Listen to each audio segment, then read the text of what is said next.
Hi, I'm Michael Demetriou. I'm in the Department of Neurology and Microbiology and Molecular Genetics. My research for many years was focused on understanding autoimmune disease and T cell function, and more recently is now trying to understand tumor immunity and immunotherapy, cancer immunotherapy.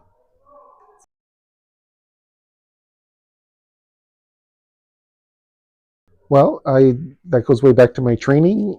So I did a combined MD PhD program, and my PhD was in cancer biology, but it's specifically understanding the role of complex glycans that are found at the cell surface in cancer biology, which at the time we found to be important for tumor growth and metastasis. Um, as I then continued my training and finished my clinical training, um, I decided that I was clinically interested in neurology, and I then switched my focus of research on understanding the immune system and as it relates to autoimmune diseases like multiple sclerosis.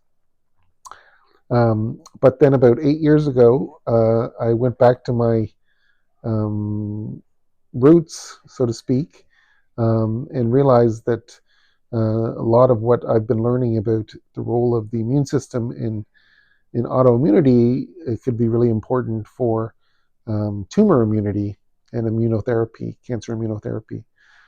So then we transitioned to start to investigate the role in tumor immunity.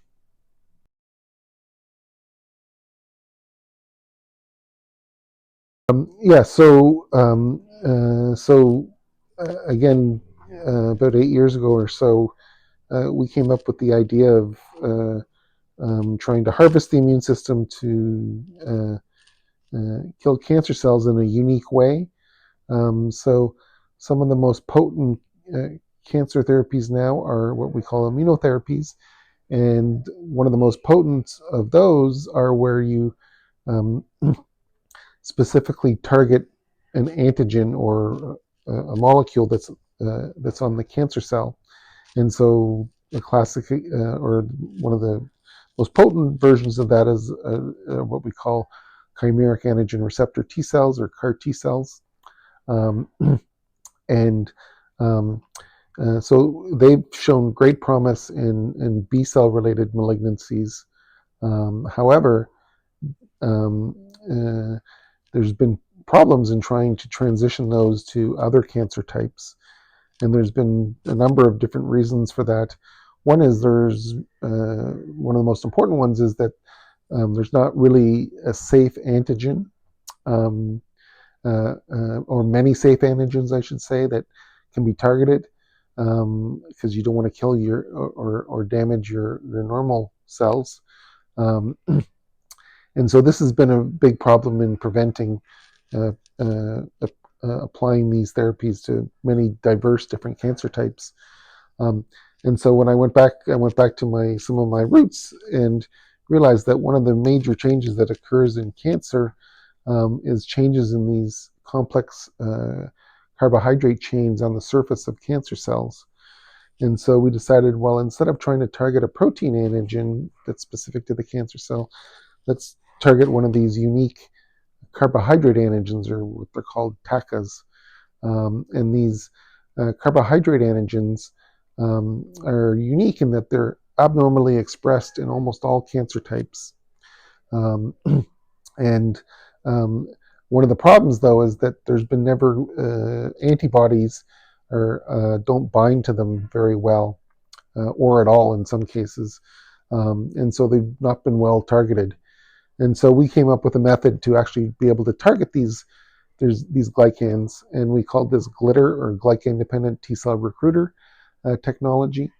And these GLITR molecules, or CAR T cells, we have both, are able to trigger T cell mediated killing of virtually every cancer type that we've tested.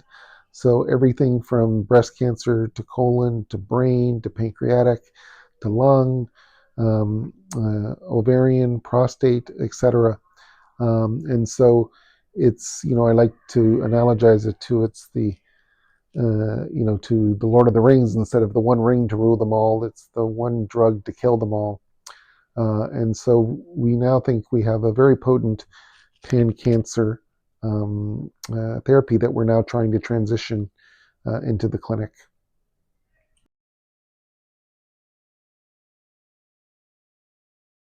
Well, I think it's everything I just said. Um, so being able to, I would say one of the key things about being a so-called clinician scientist, where you're both a physician and a researcher, is that this paradigm of the bench to bedside and back again, where you really want to take what you know from the clinic, bring it to the lab, and then once you discover something, you bring it back into the clinic. And so it's really satisfying and it excites me that we're able to do that, or potentially able to do that by transitioning what we've done in the lab into clinical trials. I'll point out that this work that we've done in glitter was supported by the Biden Cancer Moonshot Program of the NCI, and now also the National Cancer Institute, or NCI, is the ones that are currently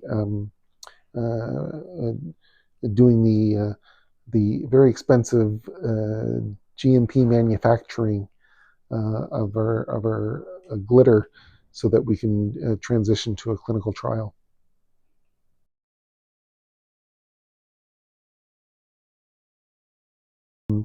Yeah, so I was originally trained in Toronto, Canada. So from Canada, I brought. So I've been here now about 23 years or so, but who's counting? Um, and so I think there was many factors that brought me here. One was the building that we're in. So this was a brand new building when I arrived, and I was offered great research lab space here that which was very attractive, um, uh, as well as the overall research environment was very good, and the nicer weather didn't hurt.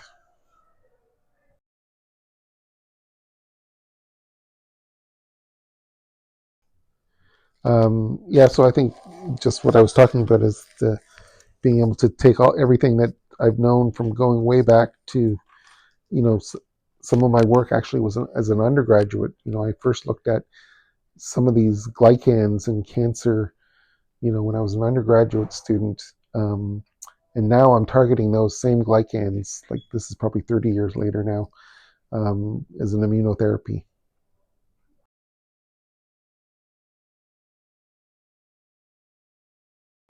Yeah, so again, I'm being repetitive, but this would be this glycan-dependent T cell recruiter technology.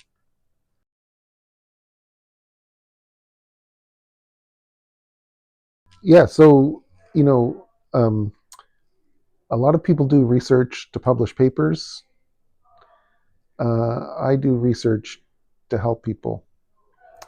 And so everything that I direct my research at is trying to get new therapies and new ways, new treatments, improved treatments, safer treatments to help patients. Um, and sometimes that takes a long time. And sometimes you don't publish because that's not the goal. The goal is to actually get something that's really going to help. So all this work I've told you about that we started about 8 years ago, it's not been published yet. Although we hope it's going to be published. It's at being in revision at a prestigious journal.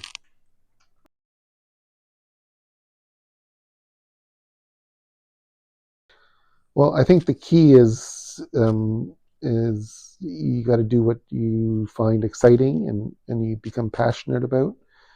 Um, there's a famous saying, and I probably don't have it exactly right, but if you do what you love, you never work a day in your life. And so, if you find a topic, an area that you're really interested in, it's not work at all. It's something that you just can't wait to get in to find out and to move the ball forward. So I think that's, follow your passion.